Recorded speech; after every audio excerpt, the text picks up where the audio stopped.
Hey guys, it's me, Vinny Lospinuso. I hope everyone had a great week 1 of the NFL season. Shortly after this video, I'm going to be making a preview and a prediction for week 2 of the NFL season. But I'd like to get my recap of week 1 out of the way before I do that. So, 16 games down, 16 more weeks of 17 more weeks to go. That's how I'm going to look at it. So starting off, we had the Thursday kickoff game where the Buffalo Bills ended up destroying the Rams. I actually had the Rams winning this one. Fun fact, I actually had a record of 8-7-1 for this week. So at least I have a winning record. I mean, it's got to mean something at least. So, yeah, I was wrong on this one. The reason why I had the Rams was because I was thinking that they would have a big debut. After winning the Super Bowl, Sean McVay never lost a Week 1 game, but, well, now he has a loss. And for the 1 o'clock games, I had the Bengals over the Steelers. Ended up happening was the Steelers won in overtime against the Bengals and really controlled that game for most of the entire duration. I mean, the Bengals could have also easily won that game if McPherson made the extra point or even made the field goal, but of course that didn't happen, and the Steelers won. Then I had the Ravens beating the Jets. That also did happen. The Jets are going to have another last place season in their division, whereas the Ravens, I believe, will win their division. Next, I had the Colts defeating the Texans. That almost could have happened if Blankenship made it, but alas, it became a tie. Yeah, that's right, a tie. Ryan surpassed 60,000 passing yards. Very happy for him. That only helps his, I believe, Hall of Fame career in the long run. But, you know, a tie is a tie, and next week it's going to be against the Jaguars. Let's see how they do it then. Next, speaking of the AFC South, the Jaguars, I predicted, would lose to the now Washington Commanders. That, in fact, did happen. It was a close game, but hopefully this means good things for the Commanders going forward. Then I had the Lions in an upset against the Eagles. They played very, very close. They were competitive until the very end, but just like last season, their opponents won. The Eagles won. I think the Eagles are going to be really good this year. I actually have them winning their division, so this was more so what I thought could be an indication of how competitive the Lions could be, but, you know, they still lost. Next, I had the 49ers defeating the Bears. As we know, very rainy game. The players at the end slid on the turf. The Bears came back and won against the 49ers. They on their road to victory. Bear down, Chicago Bears.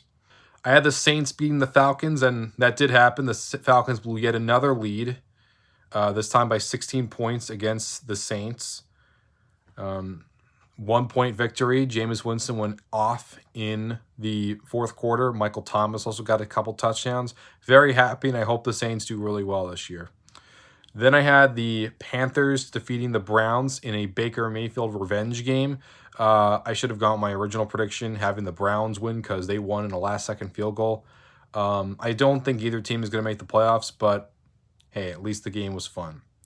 And then my final 1 o'clock game prediction, I had the Dolphins beating the Patriots, and that is exactly what happened. The Patriots offense looks lost, whereas the Dolphins offense, I can't wait to see what they do on the field. Move on to the 4 o'clock games.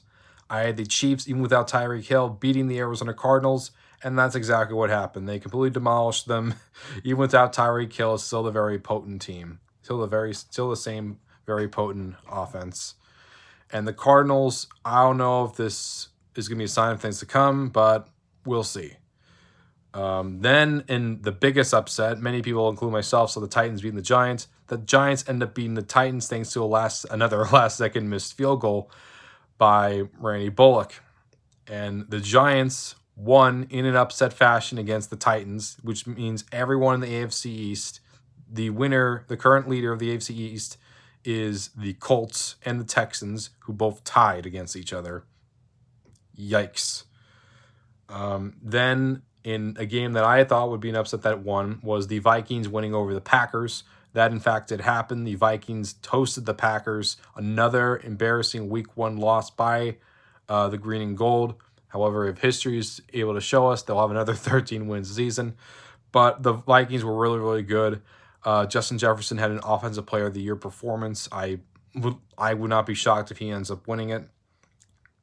And then finally, I had the Chargers defeating the Raiders, and that also did happen. The AFC West is going to be very competitive, at least on paper. I would not be shocked if all teams have a winning record by the end of the season. And then for the Sunday night game, I had the Tampa Bay Buccaneers defeating the Dallas Cowboys, and that did happen. The game was pretty ugly, and especially bad for the Cowboys, with Dak Prescott going to be out from like 6 to 8 weeks. So many people, including myself, kind of view their season as over. I can honestly see the Commanders going above them in the rankings if the offense really hurts, but their defense is still really good. The special teams are still pretty good, but their offense is massively hindered now. Cooper Rush is fine, but he's not Dak Prescott. And then finally, probably the biggest upset of might be the biggest upset of the entire week. Everyone, including myself, was picking the Broncos for a Russell Wilson revenge game to beat the Seahawks. And the Seahawks, Geno Smith outplayed him. The Seahawks played it like it was their Super Bowl, just like it was in 48. And they defeated the Denver Broncos in Seattle. This was a huge, huge, huge victory for the Seahawks. And, you never count out Pete Carroll. I think he's a future Hall of Fame head coach, and he showed it on display. In terms of my biggest winners, I got to look at how well Minka Fitzpatrick did against the Steelers. I think this shows how Tomlin is still able to lead a winning culture no matter who is a quarterback. And I would not be shocked to have yet another winning season, as Tomlin has had every single year, winning or non-losing season. Again, like I said, Matt Ryan, even though his performance was rather shaky, getting that 60,000 mark is very, very huge for his potential Hall of Fame case, which I'm very, very much on the pound for. We'll see what happens, but so far so good. And then my final winner, big winner, would have to be just the Seattle Seahawks. I mean, they had a lot of issues with Wilson. The team did. They also thought he was kind of too pretentious, kind of fake, and they got the big victory. In terms of the losers, let's continue with that game. Nathaniel Hackett. I mean, you're fourth down, and you're going to go with Brandon McManus, who has missed many field goals at that 64-yard range compared to the Russell Wilson, the guy you traded the farm to get in the offseason. I mean, rookie mistake. I understand it's your first week of the season, but still, you should not be doing that.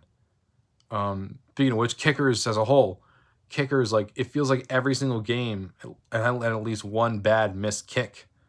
Like, you had the Bengals lose because of it. You saw the Titans lose because of it. You saw the Colts tie because of it. You saw, missed kicks. The Broncos lost because of it. And, some instances they were made, like, the Browns winning against the Panthers. Zerline was also pretty bad for the Jets. And then finally, I have to say the Rams' offensive line. They are badly missing Andrew Whitworth out there. And if they want to repeat, this is not a good look. But that's my recap for week 1 of the NFL season. What did you think? What did you have for your record? Was it a winning record like mine, or barely, or was it a losing record? Either way, week 1 is unpredictable. Who knows what's going to happen? Your guess is literally as good as mine.